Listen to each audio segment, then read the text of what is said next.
James McMurdock.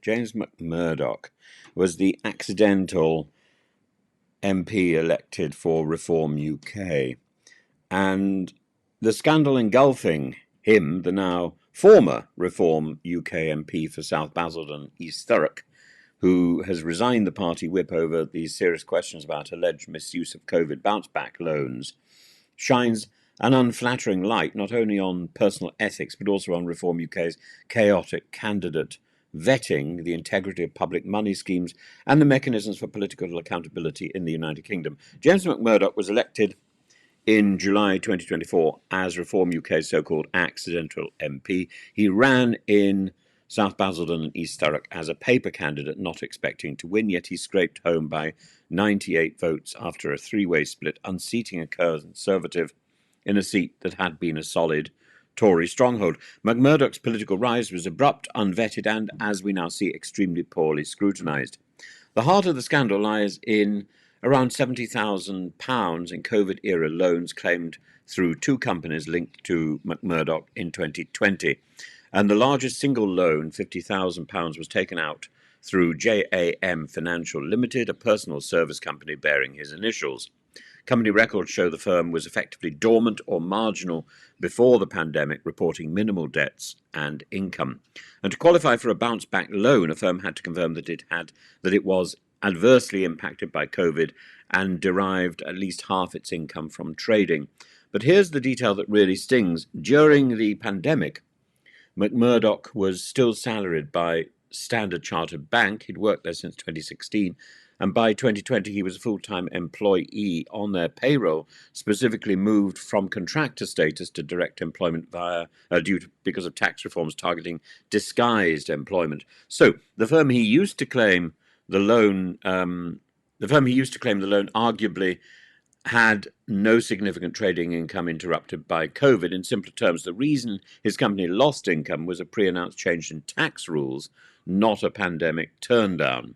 Now, I don't know whether that represents a serious legal challenge, but it certainly represents a difficult issue to pitch in by Reform UK. And the scandal doesn't end with JAM Financial. Another firm, Jim Live Health and Fitness Limited, also saw debts rise during the pandemic from 0 to 20,000. Both firms have repeatedly failed to file accounts on time, have had two active strike-off proposals with Companies House, and show a pattern of corporate dormancy and sudden debt accumulation. Moreover, McDermott's family appears deeply entangled in these businesses. His mother is an accountant who signed off on company accounts. Multiple companies are registered to family addresses, and it's a pattern that invites suspicion of systemic misuse of limited liability vehicles, apparently, to obscure financial dealings. Now, all of this, of course, is alleged, and there's no hard facts here, and there may be very good explanations, but it makes it difficult for Reform UK to put forward this MP as one of their own. So I suspect that probably explains why he resigned the whip so hastily. But it also shows up Reform UK's ability to vet its candidates and to control what it's doing. It simply doesn't have the machinery for managing a large workforce of MPs. The possibility of Reform UK being a major party, or indeed taking on the government of this country, is laughable. Reform UK's reaction, of course, has been furious, if belated. McMurdock suspended himself from the party after the Sunday Times posed questions. Lee Anderson, the party's chief whip, publicly called for him to resign so a by-election can be triggered. Reform's leader, Nigel Farage, admitted the party had done zero due diligence on McMurdock before the election, laying bare a devastating failure in candidate selection. And the embarrassment compounds earlier revelations. McMurdock had served a custodial sentence for assaulting his girlfriend.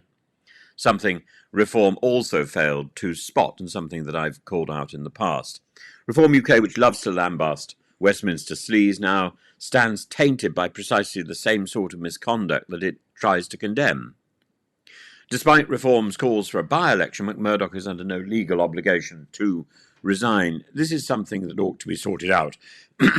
People who have the stain of scandal, who have the shadow of, let's say, a police investigation hanging over them, there should be a system within the House of Commons for deputies to step in and take over the reins of running their constituency, because the constituents should not be penalised for the disorder in an MP's personal life.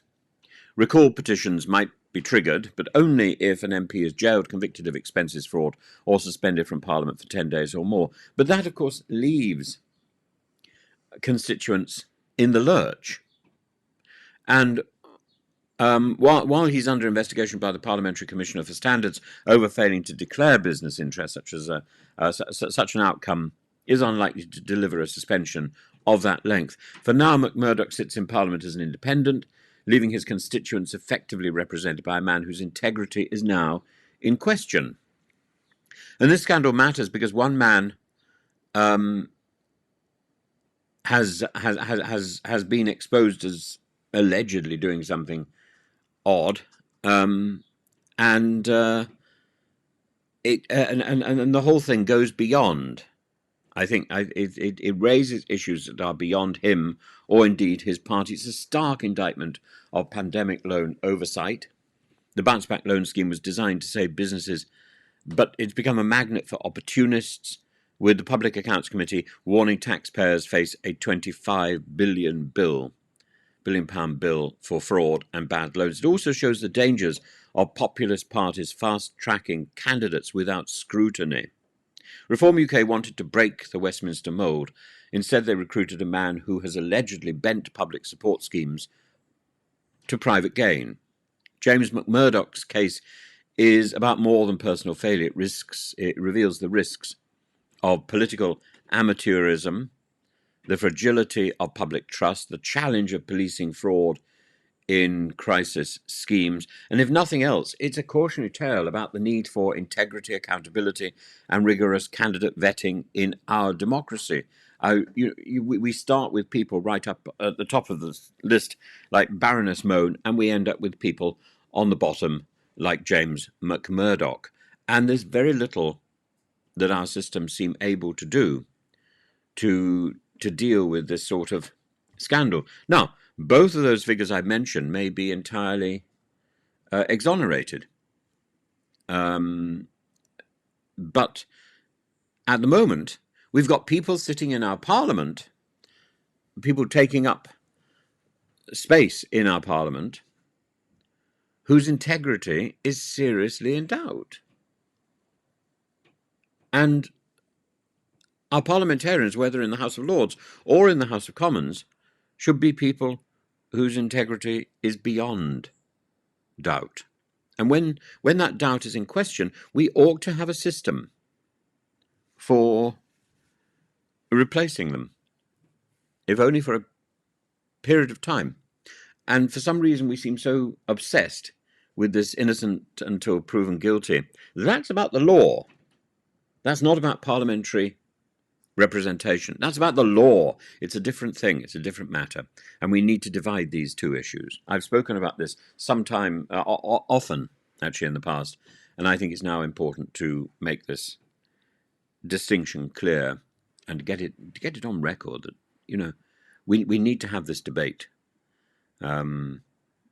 We need to know that people who are representing us in Parliament, whether in the House of Lords or the House of Commons, are people of integrity. And if that integrity is in doubt, they need to stand aside, or they need to be put aside and replaced for a period of time by a deputy who is beyond question, who is beyond that, who is a person of proven integrity.